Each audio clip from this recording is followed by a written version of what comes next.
It's another beautiful Sunday afternoon. This is Rubbin Minds. Welcome. My name is Ebuka Obiuchendo. Thanks a lot for joining us once again. As I say every week, the coronavirus pandemic is still very active out there. Nigeria has crossed, I think, close to 32,000 confirmed cases mark. Over 700 casualties so far as a result of this virus around the world. It's crazy. A lot of people seem to have forgotten that this virus is still very active. So I keep saying every week, please be safe out there. Follow all the guidelines that the NCDC has given us.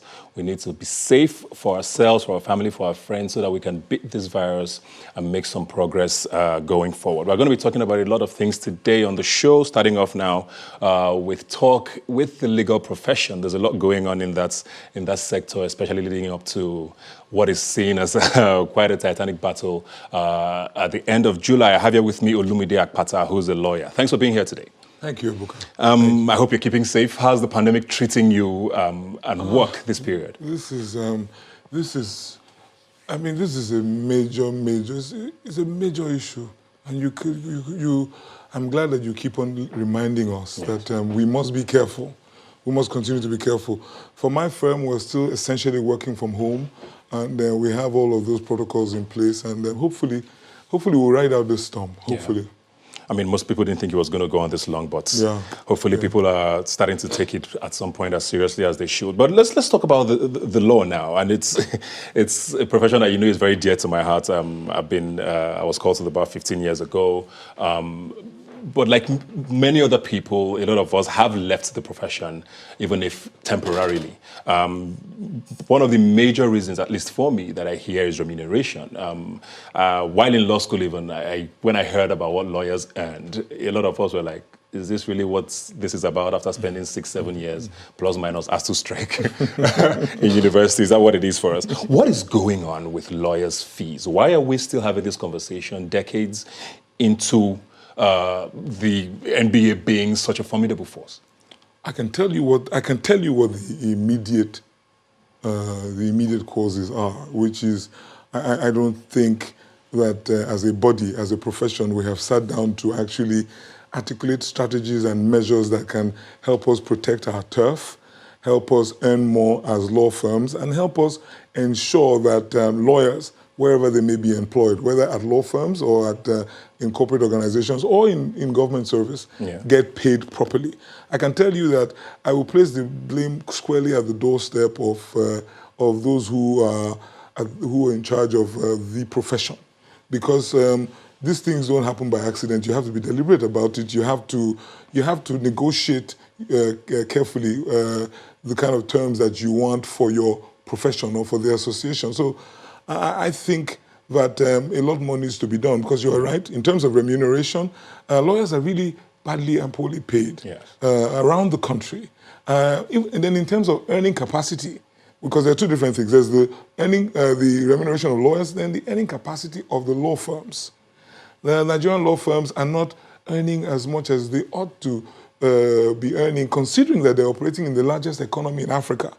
The fortunes of our profession do not really reflect that status that Nigeria is the largest economy in Africa. You would think that we're operating in an economy that is really struggling in terms of the kind of how buoyant. I'm careful to say how buoyant it is, because I'm not so sure the economy is that buoyant. But the potential that is here, our lawyers are not even taking benefit of it. I told you, but I said to you, Ebuka, that I can tell you what the immediate causes are. So there's a failure on the part of the NBA to actually sit down. For example, in terms of protecting our space or our turf, a lot of people are doing the work that lawyers ought to be doing. So that affects you. In what way? So for example, you have agents who just sit down and draw up agreements. Yeah, I mean, what's the point? They just drop the agreements, find a way, go and get a stamp from somewhere, a lawyer stamp from somewhere, and affix it on a document. And they're depriving lawyers of income that ordinarily should have come to them, right? I know that some of the big accounting firms want to morph into what they call multidisciplinary practices. They want to practice law, right? If that happens, of course, you can imagine that quite a number of lawyers will be out of work. Right? I'm not I don't quarrel with that proposition, but I quarrel with the situation where the MBA is not part of the conversation. It ought to be part of the conversation. But, Ebuka, those are the immediate causes. Yeah. What is the remote cause of this? It has to do with the way we train our lawyers. Okay. It has to do with the value that the lawyer brings to the table.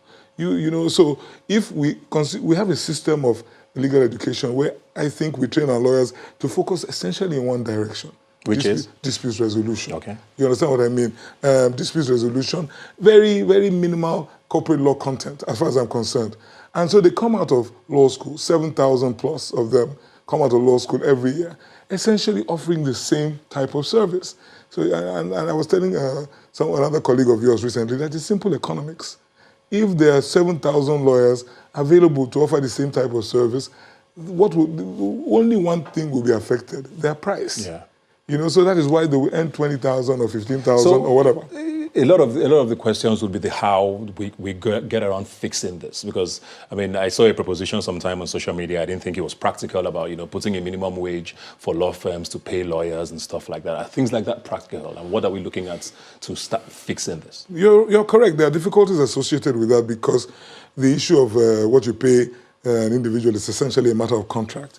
But I think the MBA has the gravitas.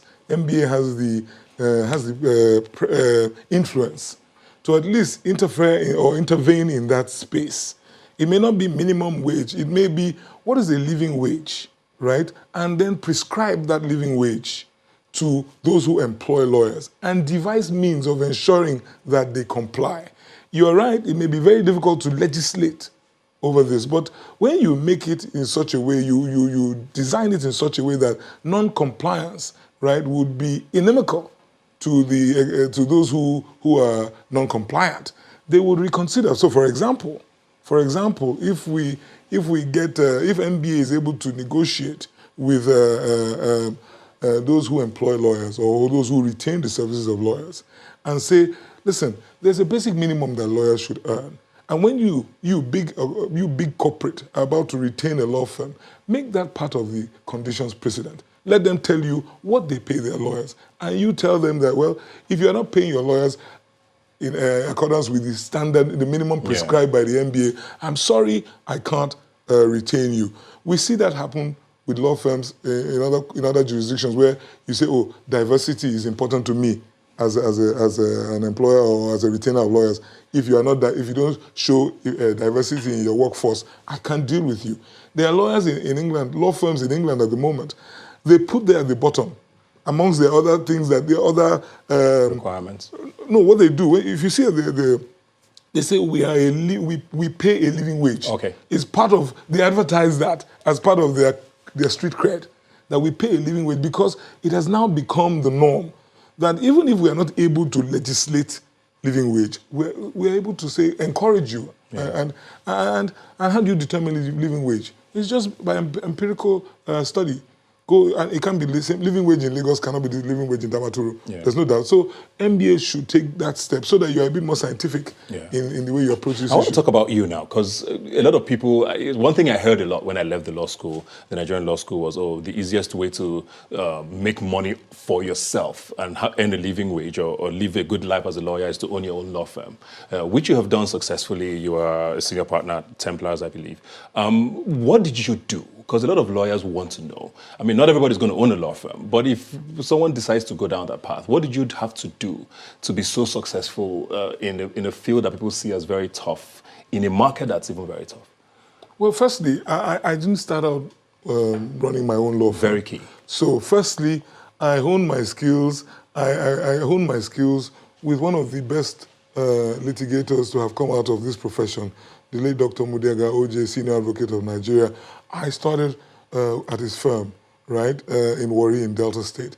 And that's where I worked until I teamed up with my cousin to set up our law firm, Templars, right? And so, we started out pretty early. We were in our 20s. So what did we do? We just very quickly checked out the lay of the land. It's the same principles that you apply to business, that you apply. Law is a business. And we said to ourselves, where are the needs? Where will our services be needed? So young guys like us, just coming out of law school, trained graduates of the 90s, we were not going to run around telling the clients that, hey, listen, we're the best in litigation and we'll defend you in court. They'll look at us funny and tell us to get out of their faces, right? But we decided to look for emerging areas of practice, right?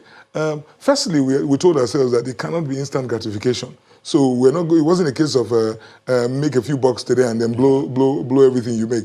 But firstly, we were going to build an institution and we looked for new areas where the titans had not dominated. Well, we're not even interested. I always give the example.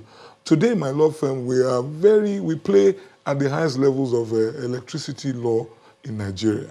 We have experts in electricity law. Interesting. Interesting, yeah? So, but how come? Because one of the first independent power plants built in this country, or at least proposed in this country, we were part of those who advised on it. But this was in the 90s, because it was a deliberate strategy. Go to the road less traveled, right? And then work on that, and then build your competencies in these areas. Because it was in the 90s, Nigeria was a para nation at that time, but investors were still coming. So telecoms, power, privatization. The privatization program was going on at the time, and we dove into it very, very head on, right? So for any young lawyer today who would like to, firstly, don't rush to open your own law firm, I would say. Get experience, get knowledge, but try and look for new areas, and they abound. Entertainment law, right? You know, we can count on the fingers of one hand the entertainment law experts that are available in Nigeria today. Meanwhile, that sector is exploding right before our eyes. So there's work to be done if the young lawyer would look in that direction. You know what I mean? I know you're not like you said, you're more in the corporate field, but one of the complaints I hear from people generally is how slow the hand of the law turns in Nigeria. And there seems to be a deliberate effort by lawyers to sort of, drag these cases out because they want to make money off of people. And there's a lot of lost faith, basically, in lawyers in Nigeria by people. And these are some of the things I believe the NBA should be, thinking about. How do we make the law more efficient? Because, I mean, lawyers are a key part of that. What's wrong? Is it a part of the conversation of not having enough money and trying to look for any means of, and how can we start to, shift the narrative there? Okay, well, firstly, yes, I stopped being a litigator a long time ago, but I've never really left because my law firm, I run a law firm. I have at my firm well over 30 litigators.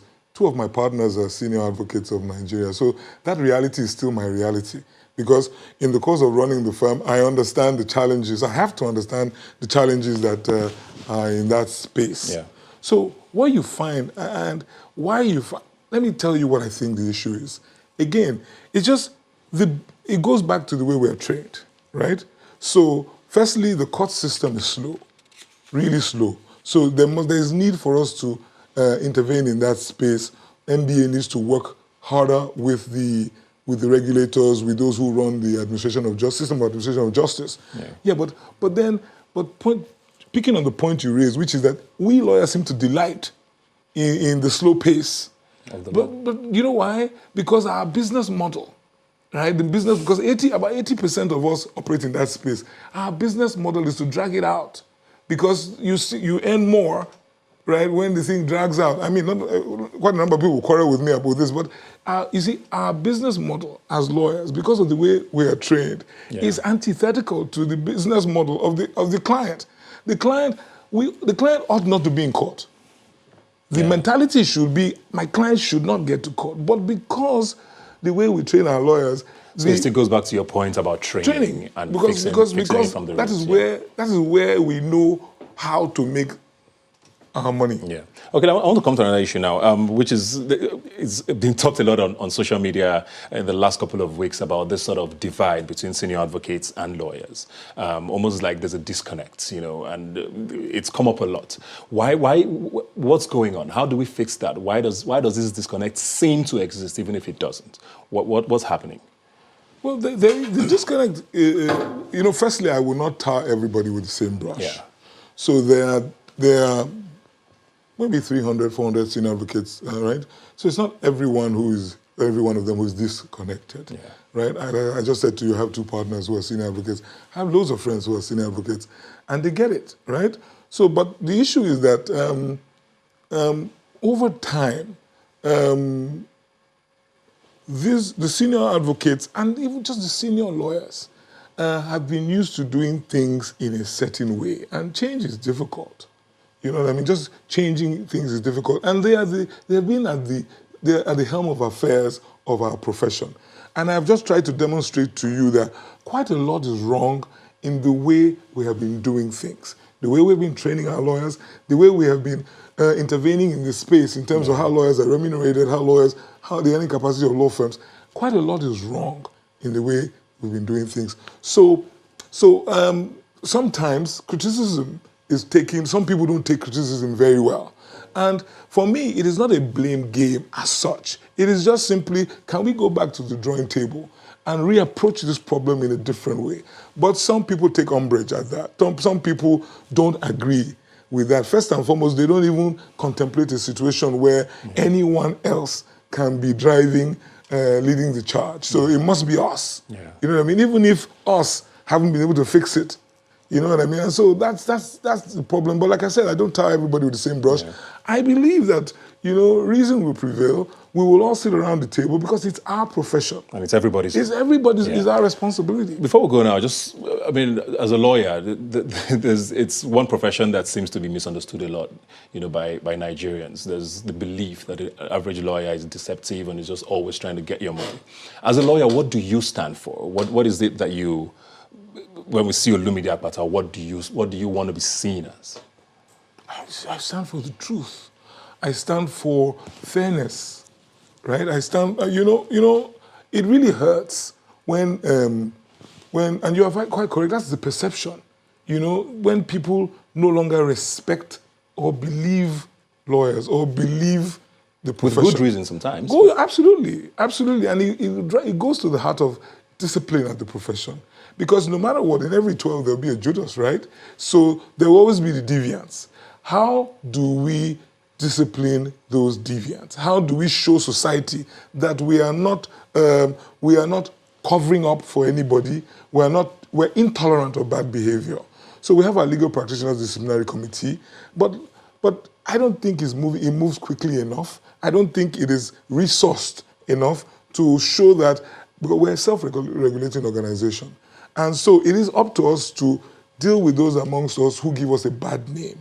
And what you find is that it is increasingly difficult for the client who believes that his lawyer or her lawyer have treated them in a manner that is unacceptable to get justice.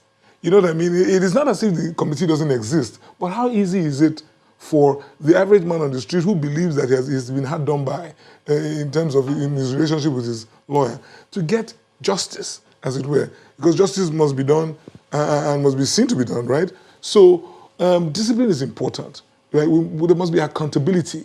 There must be a system of sanctions and you know, actually applied. You know what I mean? So that, again, the public can now regain confidence and say, okay, these guys are serious, you know, because otherwise, when we speak, you know, say, not be you when, you know, this lawyer, not be you chopped my money the other day, if you know what I mean. Before we go very quickly, I mean, the NBA elections are coming up on the 29th and 30th. You are a candidate in that. What are we expecting? We have just a few weeks, days to the elections, very quickly. Well, it's a keen contest. I'm in the race. I have been fully cleared to run for president of the bar. And I'm hopeful. Unfortunately, very curiously, we're not allowed to campaign yet. Curiously, I say. But I just think a lot needs to be done at the bar. And I want a bar that works for all. That is what I'm looking out for. I have been active at the bar for almost as long as I've been a lawyer. I have been chairman of the section on business law. I was co-chair of the committee that organized our 2019 conference. I have worked and I've observed the association at very close quarters. So I kind of have an idea where the gaps are. And because it is a 2-year tenure, that experience is critical. Yeah. So I'm hopeful. There are close to 40,000 potential voters in our electorate. I'm hopeful that they will understand the issues and they will vote right. Thank you very much, Olumide Akpasa. Good luck with the elections. Looking forward to everything. You're going to say something quickly? No, I was going to say we look forward to welcoming you back to the profession. I mean, everybody's looking for great things. Exactly. Exactly. Yeah. Thanks for being with us today. Thank you. We're going to take a break now and be right back. Please don't go away.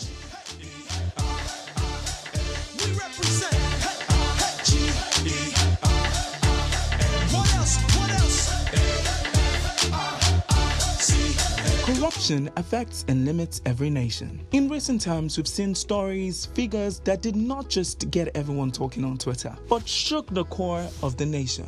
On Rubbin Minds, we discuss the plague corruption. How is it eating deep into our systems? How has it affected provision and access to basic amenities? And can this plague be remedied? Up next, Ebuka chats with Oluwadare Kolawole and Jude Abaga.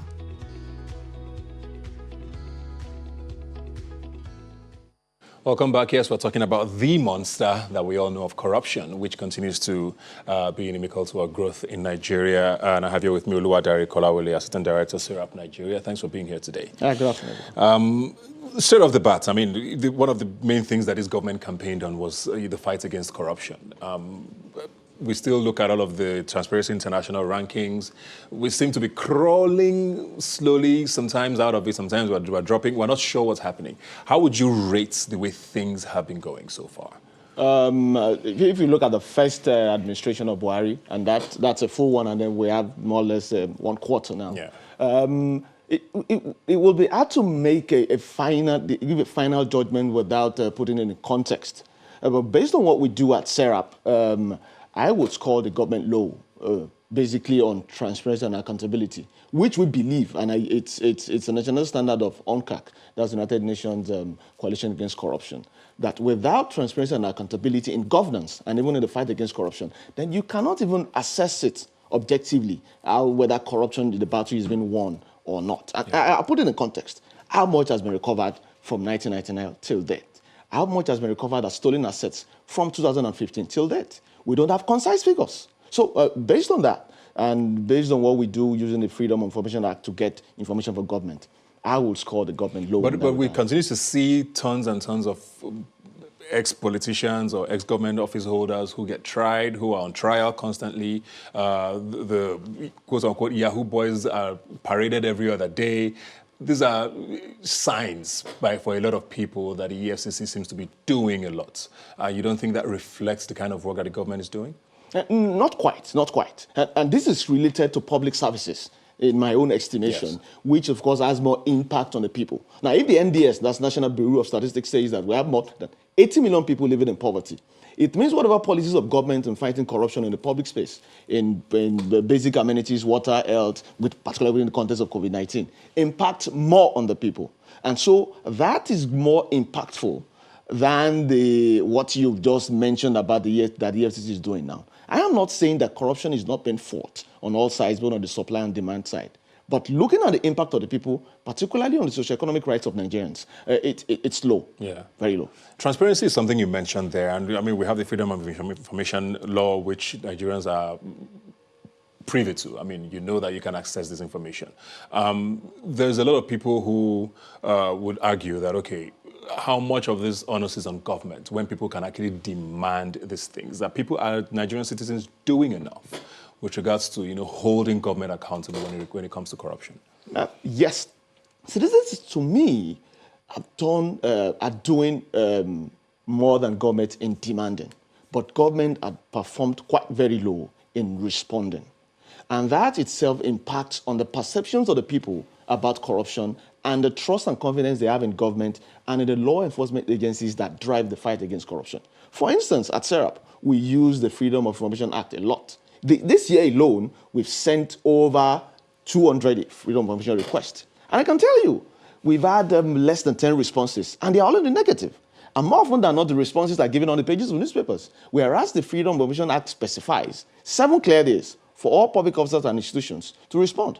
In fact, it criminalizes failure to respond in trying to hide information. So the The citizens are demanding, not quite enough like we will want, but government is responding and abysmally low. So what do we do? I mean, how do we move the narrative now from, okay, we're demanding, we don't seem to be getting a result. What do we do as Nigerians? Because sitting back and not watching things happen this way is not necessarily the answer, is what I'm getting from you. Is there anything more we can do? Organizations like SERAP, what's SERAP doing in a case like this? Yeah, citizens need to engage. And engagement in this regard is not opposition, as it were, or be criticizing for the sake of it. So the best angle that citizens can come in is to demand for transparency and accountability. That way you can hold public officers to account. So instead of baseless allegations based on sentiment, you can ask questions. And the law permits you, even the freedom of information permits you to do that. So you have senators, you have House of Rep members, you have House of Representatives members of the state, you have governors, you have local government chairman. Have you written to them to ask for the copy of the budget for this year? Have you written to ask allocations to significant sectors that affect you? Have you written to follow up on how that is done? That is one area that citizens can engage a lot. And for us at SERAP, we do quite a lot. Advocacy both at the government and then at the people, which is in form of public enlightenment, which informs the social norms anti-corruption report that we published last year. We launched that in December 2019. Yeah. And it contains some very, very interesting figures, if I may go into that briefly. Now, it totaled samples from all Nigeria, 8 states, including the FCT, making 9. And we looked at it to deconstruct, as it were, examine the role between social norms, our beliefs and systems, as comparing it to corruption, and whether it impacts on even government's account of corruption. Because for long, the emphasis has been, from 1999 till date, more of prosecutions and law enforcement and recovery, rather than prevention. And the ICPC is one very good agency for that. Their law empowers them to do a lot of preventive measures. Yeah. Now, the social report shows that 96% of Nigerians believe that corruption is a problem. But 56.7% believe that there is nothing they can do to fight corruption. That itself is a problem. So if a larger majority believe it's a problem, naturally then it's another, more than half believe there's nothing they can do. That signifies a problem. Yeah. And that is where government needs to act to make sure that the people are in on this fight. And the social norms report, as it were, it's not against government or public officers. It is to examine the way we citizens relate to corruption in a small belief system. I can give you an instance. For instance, you see a bag at the airport full of currency as just a citizen. And then would you return it? And if you return it, do you think you're entitled to some form of appreciation? You're not doing anyone a favor. So those are the questions that report seeks to examine. Let me go to Emma now. We're joined now by Jude Emma Abaga. Emma, if you can hear me, we're talking a lot about corruption and what Nigerians can do to be a part of the fight against corruption, pretty much. And something that gets talked about a lot is that people who can speak up probably aren't doing that enough. You are one of those who has a voice. I mean, you are popular, you are famous, you are quite active in that space. Do you feel like you're doing enough, or Nigerians as a whole are doing enough? And if not, what should we be doing? Good afternoon. Thank you for having us on the platform today. It's a question that won't have an answer until corruption is stamped out. There's always going to be more to do. There's always going to be more to say. I think for many influential people, the problem has been, how do I balance caring about our country with surviving? And it's a real concern for creatives. It's a real concern for people that don't want to get involved in, doing things that may be deemed political. There are those examples of people who have spoken out and have received either repercussions or been cautioned sternly. But I think that this is a fight that we can't afford to lose. And big shout out, using our entertainment language, big shout out to organizations like SERAP for what they're doing. But it's time for the influential, the young, the creative, the people with large platforms. And this isn't just about being an artist or comedian. It's about being a social media influencer. We have to start to do something. Nigeria is not working. I mean, over the last few days, SERAP, there's a few tweets that were circulating WhatsApp and social media that SERAP had put out on, some allegations towards corruption. It's just mind-boggling what's happening in our country. We can't afford to be quiet. And I'm ready every day when I wake up, through my organization tasks, in my everyday life, I'm here for the fight, whatever it takes. Yeah. Do you have faith in the organizations or the parastatals or government agencies that are supposed to be leading this fight? I mean, just a couple of days ago, we heard that the head of the EFCC had been suspended. He's probably going to, he's been investigated for all sorts of allegations. And you hear things like this and you wonder who's supposed to lead this fight from the government front. Do you have faith in what the government is doing? Faith maybe is not the word I want to use, because faith, I think, as within our Nigerian context, sort of means like, like a belief that sort of absolves you from participation. What I have is a desire to see Nigeria be different, and I have, I turn that to purpose for what we can do on a daily basis. Look, Nigeria is changing, and for the head of EFCC to be so publicly called to order, I mean, we don't know. He's guilty. He's innocent until proven guilty. But you can see that there's a change. Now, is it political? Are there political interests that are making this happen? To me, ultimately, it doesn't matter. It's a step. It's another step in our journey towards getting a better country. But the truth about it is that we all have to be involved. Yesterday, there was an accusation for another minister that's also in social media today. It's making the rounds. But as of yesterday, after the accusation was made, and it was stark accusation, there was like 4,000 tweets in the evening. And there was 1.8 million tweets about Will Smith and Jada, and you sort of see where the priorities of young people lie. And I can't imagine in like developed countries that someone of that stature is called out for corruption. It would be all the news. It would shut down all media, no matter what else was going on. And I think the journey is to get, at least my role is to get young people thinking about our country consistently, thinking about the fact that the budget does relate to you in a very real way.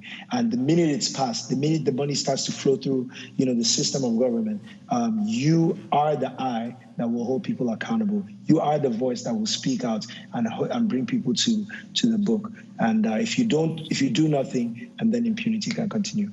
Yeah, so I guess it's a result of the disconnect we've been talking about, and people have become so desensitized to talking about things like this because they don't see that it would ever yield any results. So how do we start to make this conversation attractive again, especially for young people? I mean, there's 70% of the population are under 30, 35. We're not sure what the age is, but I mean, there's a whole demographic there that doesn't seem to care too much. Let me come to you now. How do we start to make that conversation more attractive for Nigerians to be a part of? Because for the average Nigerian, when you talk government issues, they're like, Beggy, we've heard this, nothing's ever going to change. How do we start to get them to be passionate again about these things? Yeah.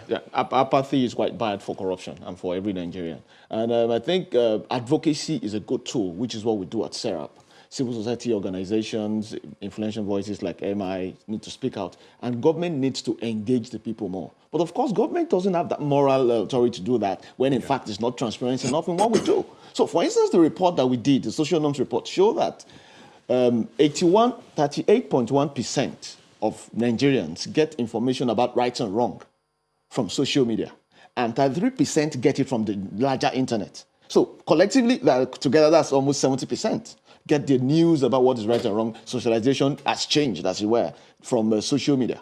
Government wants to regulate social media. That's not good for government. That's not good for citizens, and that's not good for feedback. So the social media instead should be a tool to educate the people, to make them to engage. But most importantly, the moral obligation of government will not be there in the absence of transparency and accountability on their part. And that's one very interesting fact that came out from the report as well. Knowing the role that religion and tradition plays, it will interest you to know that only 7% of our respondents believe they get the news about corruption from religious leaders, given the influence they have in this community. And to me, that speaks a lot about our perceptions and our attitudes and eventually behavior towards corruption. Yeah, because people always tell you that, every Nigerian is waiting their turn, pretty much. As much as we want to scream and shout, everybody gets into government, and you see those ones who you thought were on your side switch camps and start to do the thing they fight against. And I guess the conversation is about how much it has seeped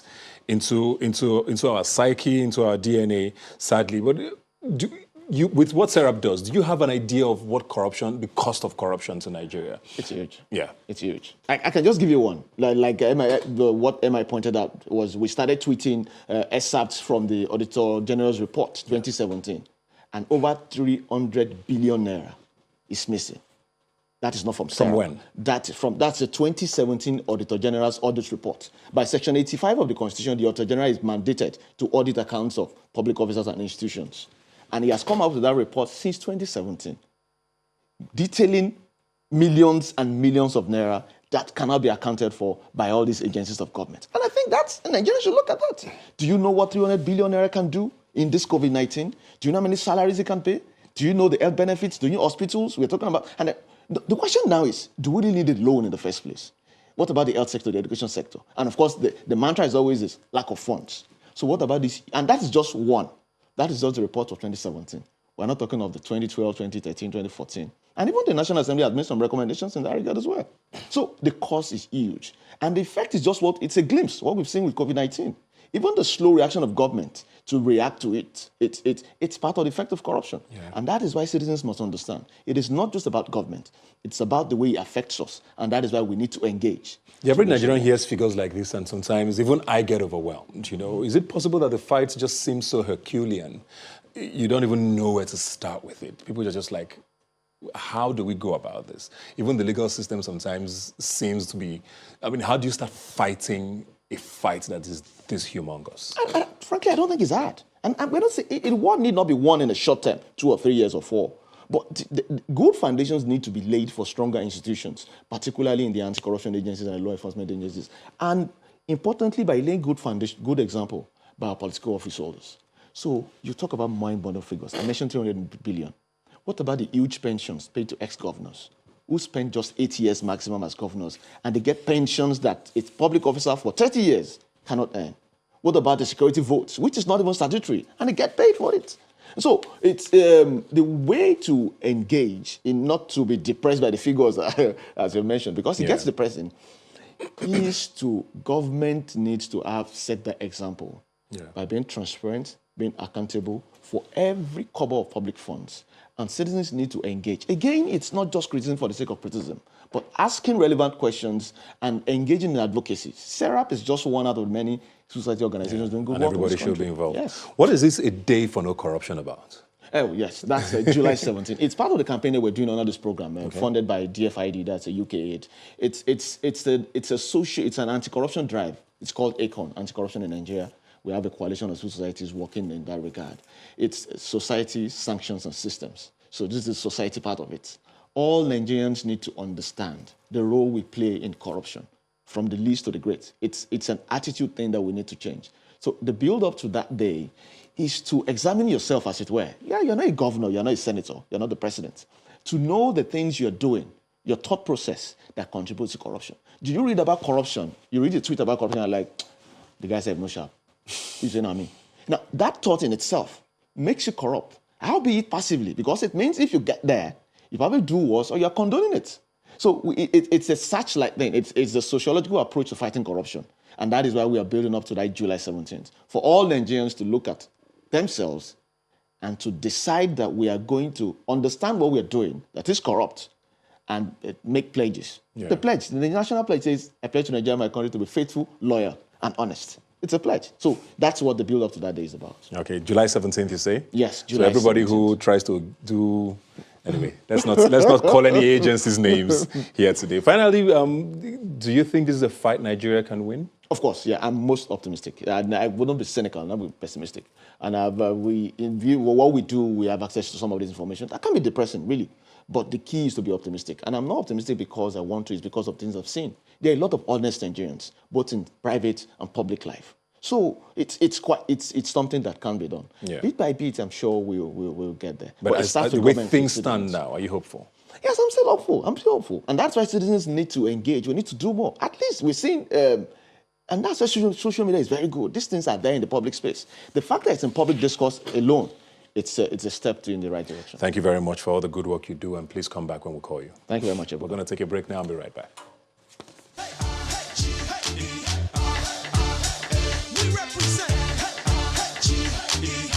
Businesses and people have responded peculiarly to the coronavirus pandemic. Many have unlocked new models to beat corona. Organizations and personalities have taken responsibility. They've shown up and they've laid down resources to help beat Corona? Who are the heroes and champions of the future beating Corona? Up next, Ebuka chats with Bisola Bora and Jude Ilo on Rubbin Minds. All right, welcome back. Now, of course, one of the hardest hit sectors of the Nigerian economy in this COVID times has been the events planning sector. And I have here with me Bisola Bora, who's an event planner and consultant. Thanks for being here today. Thank you so much. Simple question, how are you coping? Wow. Like, it's just been a whole world of trying to adapt to the situation. Yeah. Because, I mean, we're used to, like, working back to back. Yeah. We're used to working. I mean, Nigerians being love to busy. celebrate everything. Every weekend is like a reason to celebrate. It's always either a wedding, birthday party, something. And right now, a lot of people, even though people are trying to come back into that whole let's just celebrate. I mean, life still continues. You have to adjust. Yeah. But there's still a few people that are scared. Yeah. Some people cannot understand why they're having and spending money for just 20 people, you know, and especially the luxury markets, like they're used to spending millions, and they're like, they want to show off to their friends, business partners, you know, some of their top people, and they don't understand why they should be celebrating and, you know, spending that type of money with just a few people. One of the biggest talks that's happened across the world with these times is the fact that people need to innovate. What sort of innovations can the event sector go through in a time like this? Well, I mean, we've had a few people now understand that because we can't, especially in Nigeria, we can't have more than 20 people per event, you know. And because of that, what it means is that you have to have smaller gatherings, you have to have smaller events. So we call them the intimate events or macro events, whatever you want to call it. But, you know, and even in that space, more than ever now, we need to let people understand that they can still have a phenomenal time. You can still have a fantastic time. You can still be unique to what you want. You can still be themed.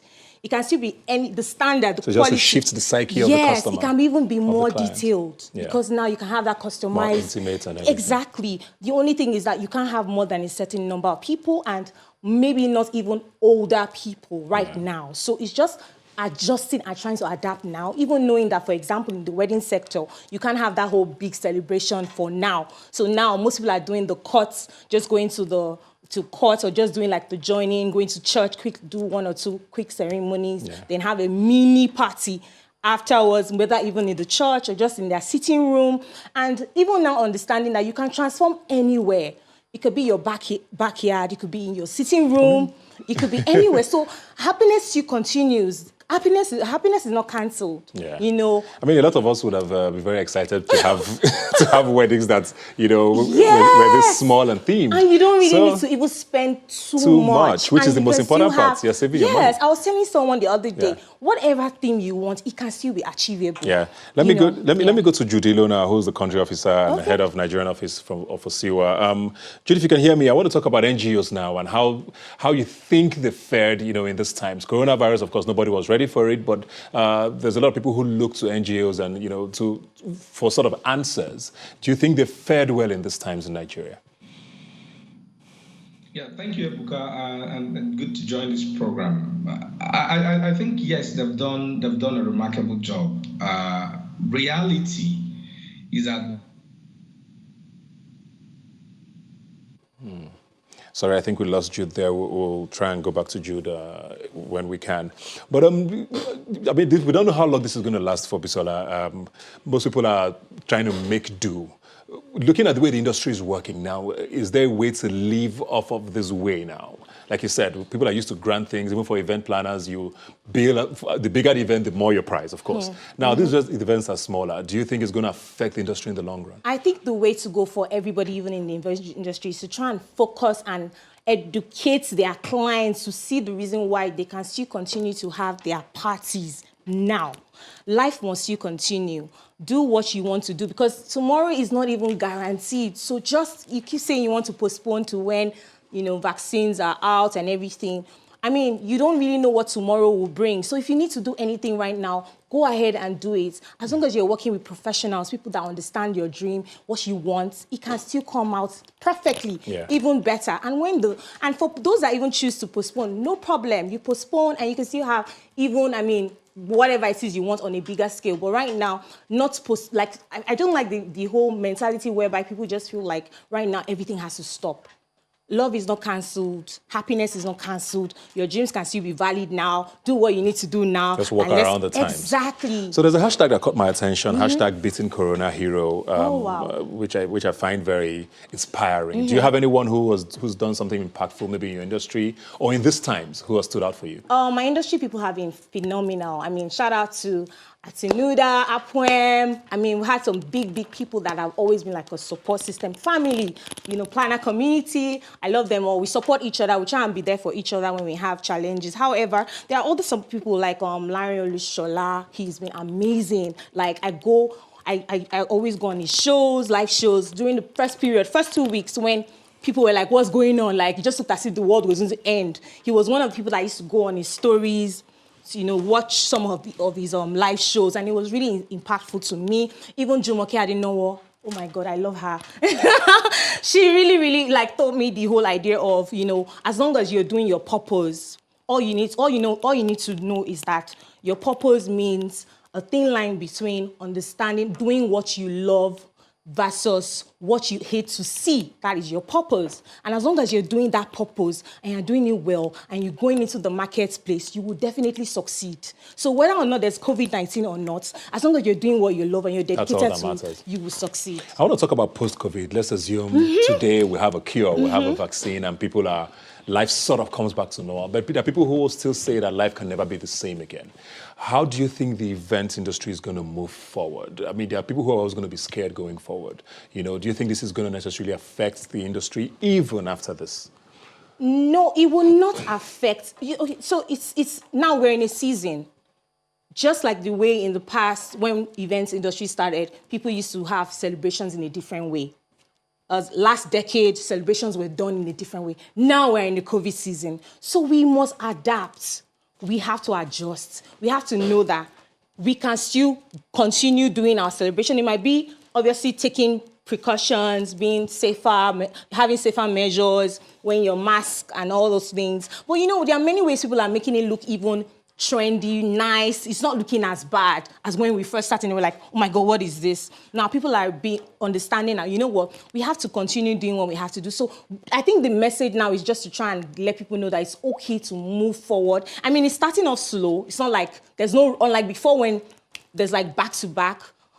It's starting off slow, but I feel like if it goes on for too long, people will just say, you know what? We have to continue doing what we need to do. We can't keep postponing. Because I have a client that has postponed. This is our third time of postponing from April to July, September. Like now it's like, okay, next year.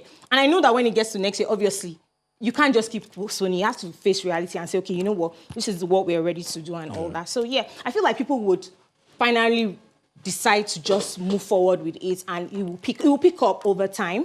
And I've told my other colleagues also, I feel also try and make sure that you're also trying to diversify as much as possible. So where is your strongest point apart from, planning and putting together things? Do you want to go into the consulting aspect? This is the time you want to have your ebook. What do you want to do? Where do you want to really master? Because people need solutions right now. So what type of solution are you providing in that event space? Yeah. So there's still funds are coming in. It's just that you have to look prove beyond what you have to prove to the people willing to spend why they have to celebrate now. Well, why thank you very much. Money, yes? Very, very wise words there from Bisola Bora. Unfortunately, we couldn't be joined by Jude Ilo. Oh my God. Sorry for the Skype disconnect, but we'll have to go now. Thanks a lot for being here today, and good luck with everything, man. I think we all need the good luck. Yes, we all need the good luck in this time. Well, like I always say, you can follow the conversation on Twitter at Rubbin Minds now. It's the handle. Please use the hashtag Rubbin Minds when you tweet at us. I'll see you next Sunday.